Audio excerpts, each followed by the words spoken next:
When we talk about pressure and blame, the success or failure of Jordan Love often gets put at the feet of Brian Gutekunst.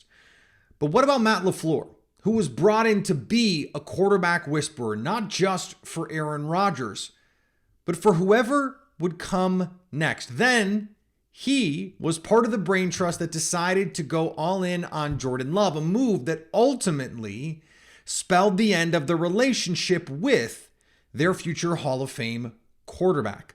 A lot is riding on this season for Matt LaFleur. Plus, Rashawn Gary has been hiding in plain sight as the key to this Packers defense, both this year and beyond. All of that on today's show. You are Locked On Packers, your daily Green Bay Packers podcast. Part of the Locked On Podcast Network, your team every day.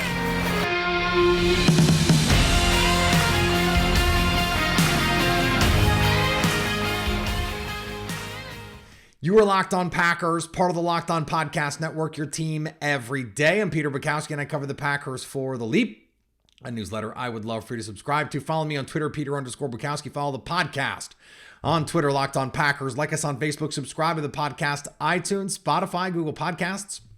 Wherever you find podcasts, you'll find Locked On Packers, the #1 Packers podcast on the internet, and the show for fans who know what happened. They want to know why and how. Today's episode brought to you by our old friends at Bird Dogs.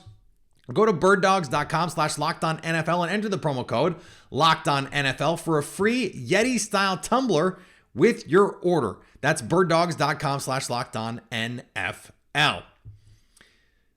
When we talk about Jordan Love and the blame, usually, for if things go poorly, or the credit when things go well, but this is related to the pressure, this idea of pressure. Who is under pressure for Jordan Love to succeed? Of course, Jordan Love is at the top of that list. His NFL career is riding on it. If Matt LaFleur and the Packers don't have a good season or two, he might get fired and then could get a future opportunity. He's still young enough. He still has the connections. Certainly a preferred play calling OC somewhere in the very near future if this didn't work out in the next couple of years because of Jordan Love or whatever reason. There are still, Schottenheimers kicking around the NFL when that hasn't been a preferred style of offense for at least good coaches in a really long time. So why is it always Brian Gutekunst? And we know the reasons. He made the selection. Ultimately, Gutekunst was the name on the chopping block for Aaron Rodgers, the name that we found out, though we knew, but we got again confirmed that Aaron Rodgers wanted out of the building in order to ensure his return. Ultimately, the Packers said, nah. And Rodgers said, okay, I'll come back and play. Oh, bother. And now he's somewhere else. But Matt LaFleur fist pumped on national TV when this happened. And Aaron Rodgers, I thought it was interesting in that Matt Schneidman athletic piece, one of the first quotes, now I don't know if it was in one of the first quotes in the conversation, but one of the first quotes in the piece is about how Aaron Rodgers said friends, people around him mentioned Matt LaFleur seeming pretty excited about Jordan Love, and Rodgers kind of insulating him against those criticisms, but also he mentioned it. And he mentioned it for a reason. Clearly, he's thought about it. This has gone through his head. Did Matt LaFleur, a guy that I had a pretty good relationship with, did he want to replace me? Remember, this started in the fall. Matt LaFleur and the Packers did more work on Jordan Love than anyone, including phone calls in the fall of 2019 to Jordan Love's old coaches. And so Matt LaFleur is as big a part of this as anyone, maybe even more, because go back to 2018. The Packers fire Mike McCarthy. And they bring in a new coach, and Mark Murphy and Brian Gutekunst made it pretty clear that whoever they were going to hire, and ultimately one of the big reasons why they hired Matt LaFleur, was not just to come in and triage the Aaron Rodgers of it all. It was to set them up long term. The Packers fancy themselves like a team like the Steelers or the Giants who don't just blow through coaches. And by and large, that's been true. Mike Holmgren, Mike McCarthy, and Matt LaFleur have really been, and Mike Sherman really was there for a long time. They have been the coaches. You have that little bit of Ray Rhodes there in the interim, but really those have been the coaches for the last 30 years in Green Bay. They hired Matt LaFleur with the idea that he was going to be able to not only reinvigorate Aaron Rodgers, which, by the way, he did with flying colors, and I have been on this show banging the drum for Matt LaFleur that he has done more to reinvigorate Aaron Rodgers than the Jordan Love pick, and then Rodgers just deciding he wants to play better. Like, Rodgers likes to frame it that way, like, oh, Jordan Love, that pick pissed me off, and so as a result, I started playing better. We know that's not true because we watch the games. We see it. We see the stylistic differences, the schematic differences, the ways in which Matt LaFleur has tugged on Aaron Rodgers, and the way that now you see in New York, Rodgers doesn't want to play in a lot of those ways, but they were ways that he was successful in Green Bay and hadn't been in his old way, the way that he wants to apparently go back to in New York when he was with Mike McCarthy. Less motion, a lot more shotgun, less play action, all that stuff. That means Matt LaFleur has the next piece of this that he still has to deliver. And that is the young QB part of it. And when you look at his CV, when you look at his experience, you go, okay, I get it. In Washington, for Robert Griffin III, when they put together a really terrific plan. Now, Kyle Shanahan's there, Mike Shanahan's there, Sean McVay's there. How much of that is Matt LaFleur? In 2016, they go to the Super Bowl. Atlanta, Matt Ryan wins the MVP. Matt LaFleur is the quarterback's coach when Matt Ryan wins the MVP.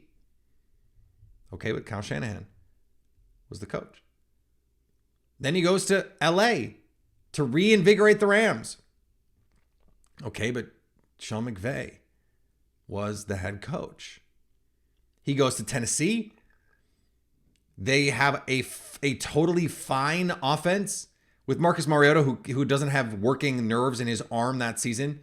And by the end of the year, it was just like, let's build the whole plane out of Derrick Henry. That was really the year that everyone realized that became a viable plan. And by the end of the year, it sort of was like, why was this not always the plan? But, you know, they brought in Deion Lewis. Like, there were a lot of things they tried to do. Then he comes to Green Bay, and all he does is win football games.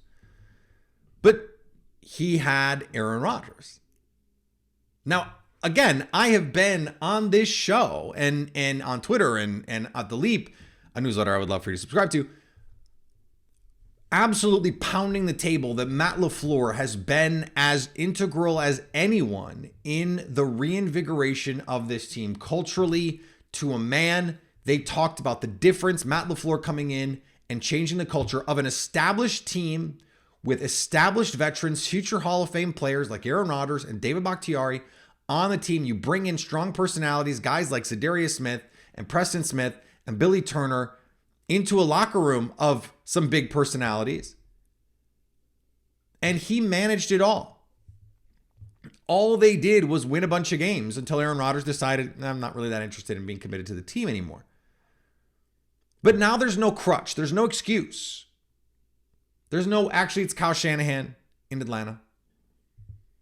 Actually, it's Sean McVay in LA. Actually, it's Aaron Rodgers in Green Bay.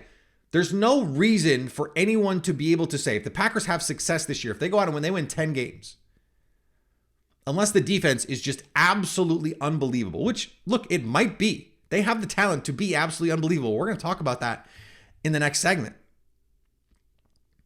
But this is his opportunity. This is what he was hired to do. There were two parts of what he was hired to do: reinvigorate Aaron Rodgers and then guide this team into the next part with a young quarterback. I think very clearly that was part of the design from the beginning. Matt Murphy, Brian Gutekunst, they brought in Matt LaFleur with the express written idea. And maybe it wasn't explicitly stated, but this was part of the notion that in the first year or two, they're going to draft with a high pick their guy, and Aaron Rodgers is going to be gone. Aaron Rodgers happened to play at an MVP level, so he was able to stay around, I think, a year longer than they would have liked. I think if they had their druthers after 2020, or after 2022, he would have been out. Excuse me, after 2021, he would have been out. What year is it? What day is it? Who's on first? He would have played 2 seasons after the Jordan Love pick, and it would have been over. And there are people that were suggesting that it should be. The last thing I want to point out here. After the Packers and Matt LaFleur drafted Jordan Love, Kyle Shanahan traded for Trey Lance. Sean McVay traded for Matthew Stafford.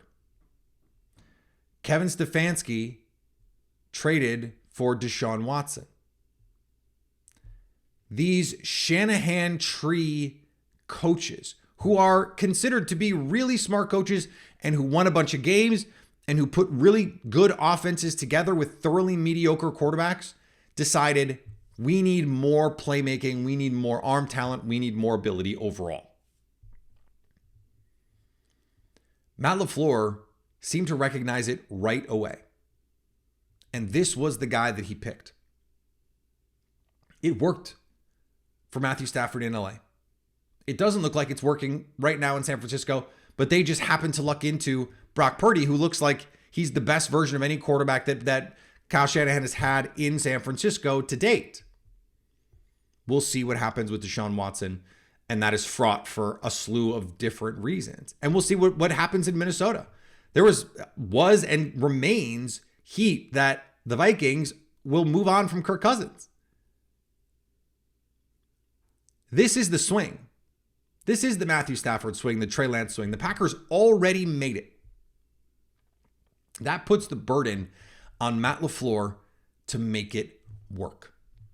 All right, I want to talk about Rashawn Gary and have a really fun discussion about Rashawn Gary coming up in just a second. But before we do that, I cannot tell you how absolutely thrilled I am to have Bird Dogs back as a sponsor. I'm wearing Bird Dogs right now.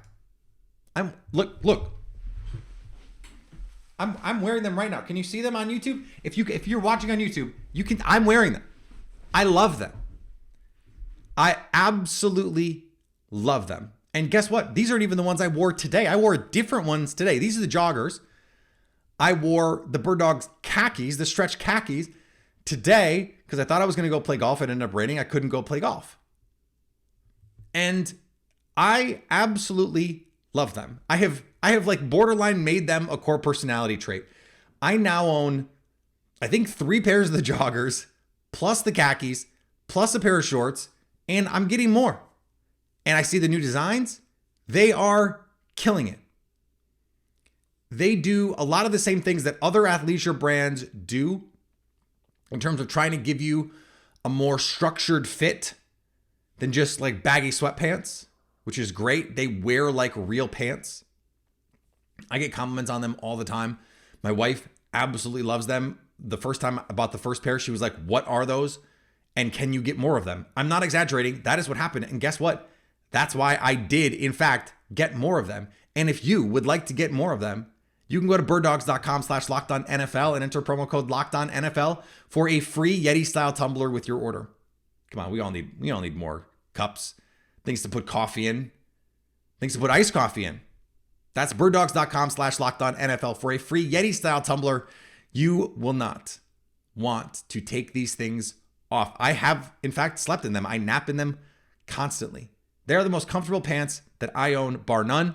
The shorts are terrific, especially now that it's getting warm. The liner, the built-in liner, whether you're going to work out or you're just going to run to the store, they're great. Go to birddogs.com/LockedOnNFL and get that free tumbler along with this great order. And thanks to everyone who makes Locked On Packers your first listen every day. Everydayers, more this week as we get through OTAs. We're going to check in on what's going on in OTAs. The Romeo Doubs breakout season continues. I actually want to dedicate an episode to Romeo Doubs and his ascension. And we did a rookie orientation series. We're going to keep doing our rookie orientation series. I have to get back in the saddle on getting some of those interviews scheduled.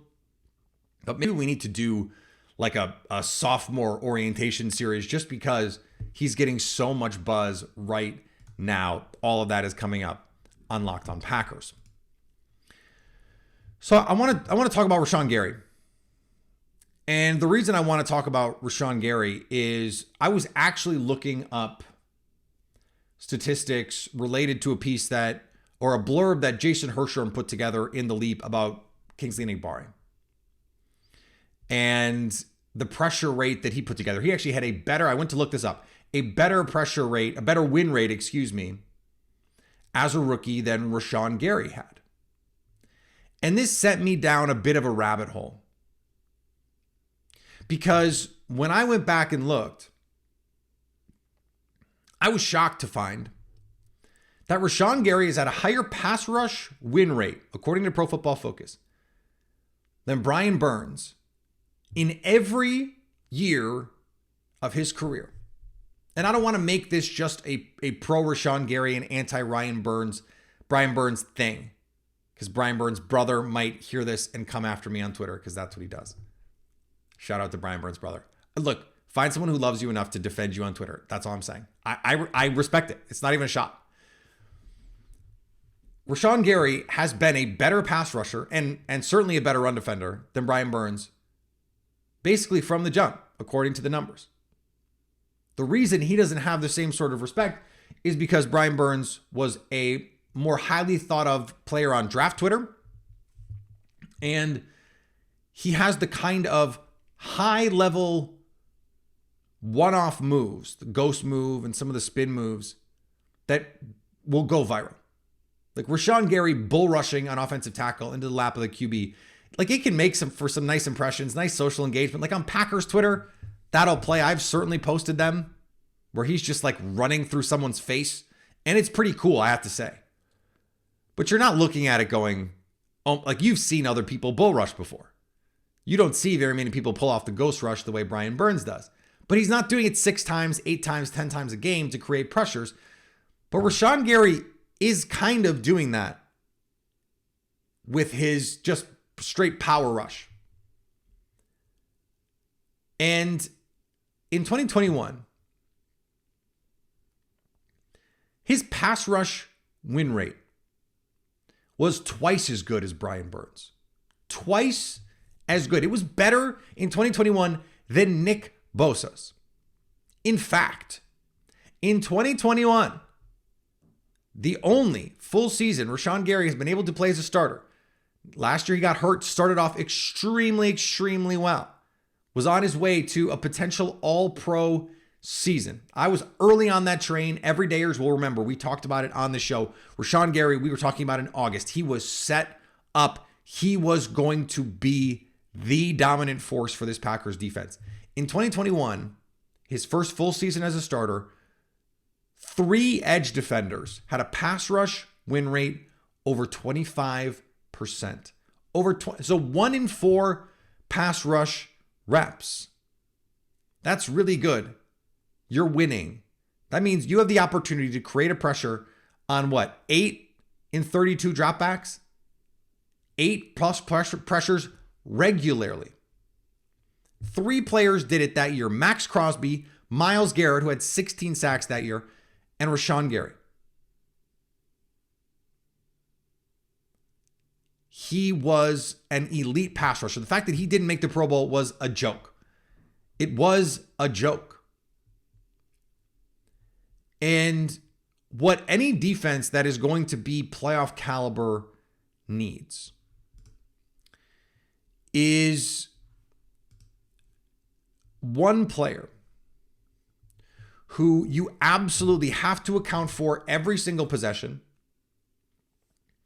and who can just single-handedly take over a game. Now, Jair Alexander can do that, and we saw him do it against Minnesota. Yes, he got some help, but he single-handedly took out Justin Jefferson. You have to game plan for Jair Alexander. But if all you have is that great corner, you can account for that guy. You can throw in another direction. But if you have the great corner and you have the dominating pass rusher, the one guy that you have to send to, that the gravity that he creates frees up everyone else to get one-on-one matches. Rashawn Gary playing at the level he did, it's not a coincidence that for the first half of the season, Kenny Clark was also playing like a potential All-Pro, a potential Pro Bowl caliber player, because teams couldn't just send two at Kenny Clark and leave their tackle on an island one-on-one with Rashawn Gary. And if they did, they needed to send chip help, or they needed to have a tight end over on that side. And then all of a sudden, you're messing with the matchups, you're messing with the numbers, you're shifting the math in your favor. Rashawn Gary has a chance to flip that math for the Packers consistently. And let me add, this is exactly why you make a pick like Lucas Van Ness. Because he has that ability too. The physical tools to be that same sort of absolutely dominant down-to-down kind of player. To be Rashawn Gary 2.0. And then if you have two of those guys, now you're not just in business, you are ready and raring to go. All right, we're going to finish up here in just a second. Thanks to everyone who makes Locked On Packers their first listen every day. We hope you like starting your day with us as much as we like starting our day with you. Everydayers, thank you for always being here and supporting us through the off season. It's June. Hopefully you're out taking a walk as you're doing this. Maybe you're on the golf course. I love to have my AirPods in as I'm hitting balls or chipping, whatever I'm doing. I have my AirPods in a lot, trying to get the baby to sleep, to have one pod in just to have a little something on in the background. So thanks for being here. It really does mean a lot. And go check out Locked On Sports Today. It would really also mean a lot to me. Locked On Sports Today is our all sports show, in all the big stories in under 20 minutes. So go check that out. Last thing I want to mention is, I saw a clip on Twitter and it sparked my memory of this. I think there's something there with Tyler Goodson. We saw in the preseason with the ball in his hands, he is electrifying. Now, fumbles are an issue. Hopefully, as he gets a little bit stronger, maybe a little bit bigger, he can fix some of those things. He's just different than the other kinds of players the Packers have at the position. He's got a little more wiggle and twitch than Aaron Jones and A.J. Dillon. He's certainly not the power back that A.J. Dillon is, but I think he has more combustibility, more big play potential. And I like his hands. They've been getting the running backs working from the slot. I think we're going to see some of that, some 12 and 21 personnel where you're empty. And you've got running backs and tight ends on linebackers and safeties, and you're trying to do fun stuff. I think Tyler Goodson can help this football team. Kylan Hill's gone. We know what Patrick Taylor is. He's a very nice, if you need to eat up some carries kind of player. I think Tyler Goodson can give you some of the stuff Tyler Ervin gave you a couple years ago. And I know that I'm almost a parody of myself with this Tyler Ervin stuff, because I talk about him like he was, Desmond Howard or something.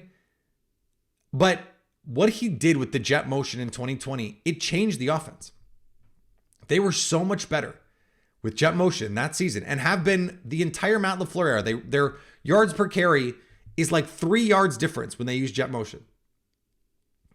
That man versus zone tell is so useful, especially for a young quarterback like Jordan Love.